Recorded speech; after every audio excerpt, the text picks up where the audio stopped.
स्वागत। आज हमारे पास पश्चिम मध्य रेल के जबलपुर मंडल का एक बड़ा ही दिलचस्प दस्तावेज है। जी।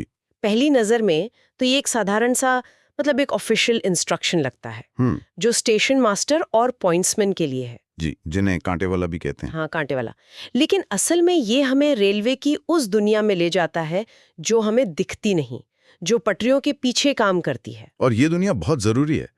हम सब ट्रेन को एक स्टेशन से दूसरे स्टेशन तक जाते हुए देखते हैं, पर वो जो यार्ड के अंदर डिब्बों और इंजनों का एक जटिल सा नृत्य चलता है, नृत्य, वाह। हाँ, जिसे शंटिंग कहते हैं, वो इस पूरी व्यवस्था की समझिए रीढ़ की हड्डी है। बिल्कुल। और ये दस्तावेज उसी शंटिंग के नियमों के बारे में है। जी, खास तौर पर शंटिंग के दौरान जो गलतियां होती हैं उन्हें रोकने के बारे में। तो आज की हमारी चर्चा का मकसद यही है, इस दस्तावेज के जरिए ये समझना कि भारतीय रेलवे में सेफ्टी को लेकर मतलब जमीनी स्तर पर कितनी बारीकी से काम होता है, और ये भी कि कैसे कागज पर लिखी ये नियम असल में हादसों से सीखे गए सबक होते हैं। हर नियम के पीछे समझिए कोई ना कोई कहानी छिपी होती है, जहां शायद एक छोटी सी चूक ने बड़ी तबाही मचाई होगी। बिल्कुल। तो चलिए इन नियमों की परतों को खोलते हैं और जानते हैं कि स्टेशन मास्टर और पॉइंट्समैन की जिम्मेदारियां इतनी अहम क्यों होती हैं। चलिए शुरू करते हैं। ठीक है, तो इस दस्तावेज में दो किरदारों पर खास फोकस है, स्टेशन मास्टर और कांटे वाला यानी पॉइंट्समैन। इन्हें हम ऑपरेशन का दिमाग और हाथ भी कह सकते हैं। अच्छा,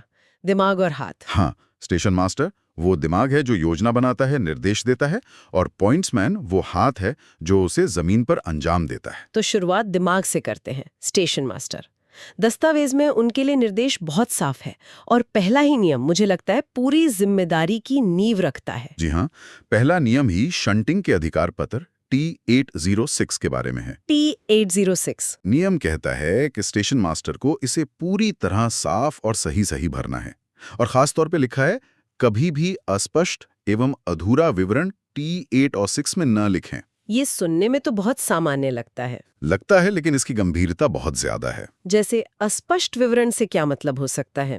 अगर मान लीजिए लिख दिया कि मालगाड़ी के डिब्बों को साइडिंग में लगा दो, तो ये अधूरा क्यों है? अरे, ये तो बहुत ही खतरनाक रूप से अधूरा है। अच्छा। पॉइंट्समैन के मन में तुरंत सवाल आएंगे, कौन सी साइडिंग, कितने डिब्बे, क्या इंजन भी साथ जाएगा, किस रास्ते से? और अगर उसने अंदाजा लगा लिया और गलत पटरी पर चला गया जहां पहले से कोई और गाड़ी खड़ी है, तो बस टक्कर होना तय है। समझी। तो स्पष्ट निर्देश का मतलब हुआ कि हर चीज साफ साफ लिखी हो। हर चीज, जैसे मालगाड़ी रेक नंबर ABC के पिछले 10 डिब्बों को पॉइंट नंबर 5 और 7 से होते हुए लाइन नंबर 4 पर खड़ा करना है। एक एक डिटेल। ये तो हुई कागजी कार्रवाई की बात, जो अपने आप में एक सेफ्टी की पहली दीवार है। लेकिन दस्तावेज सिर्फ लिखने पर नहीं बल्कि फिजिकल सेफ्टी पर भी बहुत जोर देता है। बिल्कुल। इसमें क्लैंप और पैडलॉक जैसे शब्दों का जिक्र बार बार आता है। और ये शब्द बहुत महत्वपूर्ण है। क्लैंप और पैडलॉक एक तरह से कह सकते हैं कि मानवीय भूल के खिलाफ सिस्टम का वीटो पावर है। Veto power? हाँ। नियम संख्या 4 कहता है कि अगर शंटिंग बिना सिग्नल के हो रही है तो क्लैंप और पैडलॉक लगाना अनिवार्य है। इसका मतलब क्या हुआ? इसका मतलब है कि आप कांटों को मतलब पॉइंट्स को लोहे के क्लैंप से कसकर उस पर ताला लगा देते हैं। अब चाहे सिग्नल में कोई गड़बड़ी हो जाए या कोई गलती से कोई बटन दबा दे, वो कांटा अपनी जगह से हिल ही नहीं सकता। ये तो बहुत दिलचस्प है।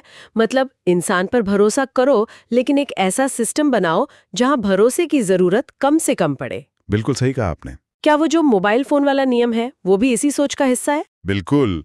नियम 12 साफ कहता है कि शंटिंग के दौरान मोबाइल फोन का इस्तेमाल ना करें। देखिए, आज के दौर में ये सबसे बड़ा ध्यान भटकाने वाला उपकरण है। सबसे बड़ा। आप फोन पे बात कर रहे हैं और T806 भरने में एक छोटी सी गलती कर देते हैं या सामने से आ रही किसी हलचल पर ध्यान नहीं दे पाते, तो ये नियम दिखाता है कि रेलवे समय के साथ आने वाली नई चुनौतियों को भी पहचान रहा है। ये सब सुनकर तो लगता है कि स्टेशन मास्टर का काम सिर्फ तकनीकी नहीं बल्कि मानसिक रूप से भी बहुत थका देने वाला होगा। हर पल इतनी बड़ी जिम्मेदारी का बोझ। निश्चित रूप से। और इसीलिए मुझे लगता है नियम 14 कहता है कोई असामान्य घटना देखने पर नजरअंदाज न करें। ये एक कल्चर बनाने की बात है, एक संस्कृति जहां हर कोई सुरक्षा के प्रति सतर्क रहे। एक ढीला बोल्ट या पटरी पर एक मामूली सा पत्थर भी किसी बड़ी दुर्घटना का संकेत हो सकता है। बिल्कुल। नजरअंदाज करना मतलब खतरे को न्योता देना। तो ये तो हुई स्टेशन मास्टर की भूमिका, जो एक कंट्रोल रूम से सब कुछ डायरेक्ट कर रहा है। लेकिन असली एक्शन तो पटरियों पर हो रहा है। जी हाँ, जहां पॉइंट्समैन मौजूद है। अगर स्टेशन मास्टर की हर बात साफ थी तो भी जमीन पर काम करने वाले की सतर्कता उतनी ही जरूरी है। बल्कि उससे भी ज्यादा, क्योंकि वो तो सीधे खतरे के सामने खड़ा है। इसीलिए पॉइंट्समैन के लिए पहला नियम ही यही है कि T806 आदेश को सिर्फ पढ़ना नहीं बल्कि समझना। और अगर कोई भी शंका हो तो स्टेशन मास्टर से चर्चा करना। संकोच या शर्म की यहाँ कोई जगह नहीं है। यहाँ पर एक नियम है जो मुझे बहुत दिलचस्प लगा। लघु विधि को कभी भी ना अपनाएं। हाँ, यानी कोई शॉर्टकट नहीं। ये नियम इतना जरूरी क्यों है? लोग शॉर्टकट लेते क्यों हैं? ये मानवीय मनोविज्ञान से जुड़ा है। देखिए, जब कोई इंसान एक ही काम रोज करता है तो वो उसमें माहिर हो जाता है। हाँ, आदत पड़ जाती है। और उसे लगता है कि वो कुछ कदम छोड़कर भी काम को सुरक्षित रूप से कर सकता है। इसे कॉम्प्लेसेंसी क्रीप कहते हैं, मतलब धीरे धीरे आने वाली लापरवाही। अच्छा। शायद वो सोचे कि अरे ये कांटा तो हमेशा ठीक ही रहता है, इस पर चढ़कर देखने की क्या जरूरत है, या क्लैंप लगाने में 5 मिनट लगेंगे, ऐसे ही काम हो जाएगा। और यही सोच हादसों को जन्म देती है। बिल्कुल। और शायद इसी सोच को तोड़ने के लिए नियम संख्या 8 बनाया गया है, जिसमें साफ लिखा है कि कांटों पर चढ़कर देखना होगा कि वे सही लाइन के लिए सेट हैं या नहीं। जी। दूर से अंदाजा नहीं लगाना है। हाँ, ये ट्रस्ट बट वेरीफाई का सिद्धांत है। मतलब भरोसा करो पर जांच भी करो। अपनी आंखों पर तब तक यकीन मत करो जब तक आप उसे पास जाकर छू कर न देख लो। इसी तरह हैंड पॉइंट्स में क्वार्टर बोल्ट और क्लैंप पर ताला लगाने के बाद ही शंटिंग शुरू करनी है। ये एक डबल चेकिंग की प्रक्रिया है, ताकि कोई गुंजाइश ही ना बचे। बिल्कुल। दकीका भी जिक्र है इसमें। शंटिंग की रफ्तार 15 किलोमीटर प्रति घंटे से ज्यादा नहीं होनी चाहिए। 15 किलोमीटर प्रति घंटा सुनने में तो साइकिल की रफ्तार लगती है ना? हाँ, बहुत कम लगती है। लेकिन कल्पना कीजिए कि 1000 टन। 1000 टन। जी, यानी करीब 200 हाथियों का वजन अगर इस रफ्तार पर भी काबू से बाहर हो जाए तो वो पटरी पर मौजूद किसी भी चीज को कुचल सकता है। ये रफ्तार बहुत सोच समझकर तय की गई है। तो इन दोनों भूमिकाओं और उनके नियमों को समझने के बाद ये साफ है कि सुरक्षा किसी एक व्यक्ति पर निर्भर नहीं करती, ये एक पूरी चेन है। सही बात है। अगर हम इन सभी नियमों को एक साथ देखें तो सुरक्षा के कुछ मूल सिद्धांत उभर कर आते हैं। बिल्कुल, और इन सिद्धांतों को समझना हमें इस दस्तावेज की असली गहराई तक ले जाएगा। पहला सिद्धांत तो साफ है, कम्युनिकेशन और डॉक्यूमेंटेशन एकदम पक्का होना चाहिए।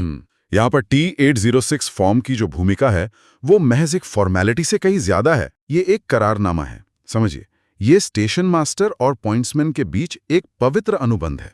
अच्छा। जिसकी स्याही से सुरक्षा लिखी जाती है। जब स्टेशन मास्टर इसे भरता है तो वो जिम्मेदारी लेता है, और जब पॉइंट्समैन इस पर पायलट और गार्ड के हस्ताक्षर लेता है तो वो इस बात की पुष्टि करता है कि उसने निर्देश को पूरी तरह समझ लिया है और अब वो इसे सुरक्षित रूप से पूरा करने की जिम्मेदारी लेता है। इस पर हस्ताक्षर लेने की प्रक्रिया का भी जिक्र है। ये सिर्फ एक औपचारिकता लगती है या इसमें कोई गहरा सुरक्षा का पहलू छिपा है? नहीं, नियम संख्या 3 कहता है कि पॉइंट्समैन को हस्ताक्षर तभी लेने हैं जब वो खुद उसे अच्छी तरह समझ चुका हो। अच्छा। यह साझा जिम्मेदारी का एक अद्भुत उदाहरण है। सिस्टम ये नहीं कहता कि सिर्फ स्टेशन मास्टर की सुनो। सिस्टम कहता है कि पहले समझो, फिर पुष्टि करो और फिर काम करो। मतलब अगर पॉइंट्समैन को लगता है कि निर्देश में कोई खतरा है तो वो सवाल उठा सकता है। बिल्कुल, उसका पूरा अधिकार और जिम्मेदारी है। तो पहला स्तंभ हुआ स्पष्ट संवाद। लेकिन सिर्फ कागज पर सब कुछ सही लिख देने से तो ट्रेन सुरक्षित नहीं चलेगी। नहीं। असल सुरक्षा तो जमीन पर लगे लोहे के उपकरणों से आती है, जिसका जिक्र इस दस्तावेज में बार बार है। ये हमारा दूसरा स्तंभ है, भौतिक सुरक्षा और फुल प्रूफिंग। फुल प्रूफिंग का मतलब ही है सिस्टम को ऐसा बनाना कि उसमें गलती की गुंजाइश ही ना रहे। जैसे क्लैंप्स और पैडलॉक। हाँ, वो एक भौतिक रुकावट है। एक और उदाहरण है स्टेशन मास्टर के लिए नियम संख्या 6। क्या है वो? शंटिंग के समय पूरी गाड़ी में प्रेशर का होना सुनिश्चित करें। आम इंसान सोचेगा कि शंटिंग में तो गाड़ी धीरे धीरे चलती है, इसमें ब्रेक प्रेशर का क्या काम? यही तो बारीकी है। शंटिंग के दौरान भी आपको किसी भी पल गाड़ी को रोकने की जरूरत पड़ सकती है। अगर पूरी गाड़ी के ब्रेक पाइप में एयर प्रेशर नहीं है तो सिर्फ इंजन के ब्रेक काम करेंगे और वो हजारों टन के वजन को तुरंत नहीं रोक पाएंगे। तो ये एक तरह का अदृश्य सुरक्षा कवच है। बिल्कुल। प्रेशर चेक करना ये सुनिश्चित करता है कि आपके पास जरूरत पड़ने पर सबसे ताकतवर हथियार मतलब ब्रेकिंग सिस्टम वो मौजूद है। तो स्पष्ट संवाद और भौतिक सुरक्षा के बाद तीसरा और शायद सबसे निर्णायक स्तंभ आता है मानवीय सतर्कता और अनुशासन। हाँ, क्योंकि अंत में तो सबसे बेहतरीन सिस्टम भी इंसानों के हाथ में है। सही बात है। और अगर इंसान ही अनुशासित ना हो तो सारे नियम और ताले वो धरे के धरे रह जाते हैं।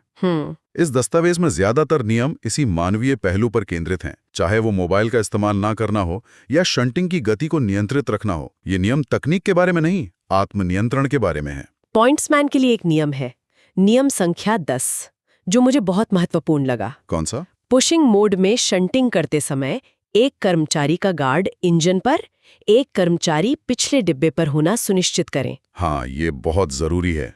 इसके पीछे की वजह बहुत सीधी और महत्वपूर्ण है। क्या है? इसे सिचुएशनल अवेयरनेस या स्थितिजन्य जागरूकता कहते हैं।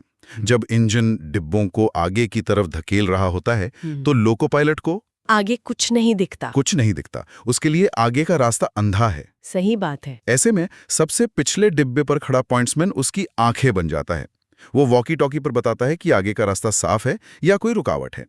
यह टीम वर्क का एक बेहतरीन उदाहरण है, जहां एक की जान दूसरे की सतर्कता पर टिकी है। बिल्कुल। तो ये साफ है कि तकनीक के साथ साथ व्यक्तिगत जिम्मेदारी और फोकस कितना जरूरी है। शायद इसीलिए दस्तावेज के अंत में लिखा है, इसे अति आवश्यक समझें।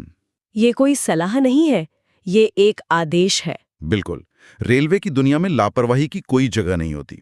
यहाँ गलतियों को सुधारा नहीं जाता, यहाँ गलतियों को होने से रोका जाता है। क्योंकि एक बार गलती हो गई तो उसके परिणाम भयावह हो सकते हैं। इसीलिए इन नियमों को इतनी कड़ाई से लागू करने की बात कही गई है। तो इस एक दस्तावेज से ये साफ हो जाता है कि ट्रेन का एक डिब्बा भी जब अपनी जगह बदलता है तो उसके पीछे नियमों, प्रक्रियाओं और सतर्कता का एक पूरा ताना बाना होता है। जी। ये सिर्फ स्टेशन मास्टर या पॉइंट्समैन की व्यक्तिगत जिम्मेदारी नहीं, बल्कि ये पूरे सिस्टम की सुरक्षा के प्रति प्रतिबद्धता को दिखाता है। बिल्कुल। यह हमें सिखाता है कि सुरक्षा कोई मंजिल नहीं बल्कि एक सफर है। एक सफर। हाँ, एक लगातार चलने वाली प्रक्रिया जिसमें हर कदम पर नियमों का पालन अनिवार्य है। इस दस्तावेज का जो अंतिम वाक्य है, उक्त नियमों का कड़ाई से पालन कर अपनी जिम्मेदारी निभाना सुनिश्चित करें। हाँ, ये हर कर्मचारी को याद दिलाता है कि वो सुरक्षा की एक अहम कड़ी है। अगर एक भी कड़ी कमजोर हुई तो पूरी चेन टूट सकती है। तो कुल मिलाकर हम इससे क्या समझ सकते हैं? यही कि जब हम आराम से ट्रेन में सफर कर रहे होते हैं तो पर्दे के पीछे अनगिनत लोग ऐसे ही जटिल और सख्त नियमों का पालन कर रहे होते हैं, ताकि हमारी यात्रा सुरक्षित रहे। जी। और ये सिर्फ रेलवे पे लागू नहीं होता, किसी भी बड़े और जटिल सिस्टम को चलाने के लिए यही सिद्धांत काम करते हैं। हाँ, स्पष्ट प्रक्रियाएं, साझा जिम्मेदारी और निरंतर अनुशासन। चाहे वो एक एयरलाइंस हो, एक न्यूक्लियर पावर प्लांट हो या एक अस्पताल का ऑपरेशन थिएटर, सिद्धांत वही रहते हैं। ये सब जानने के बाद एक सवाल मन में आता है। क्या?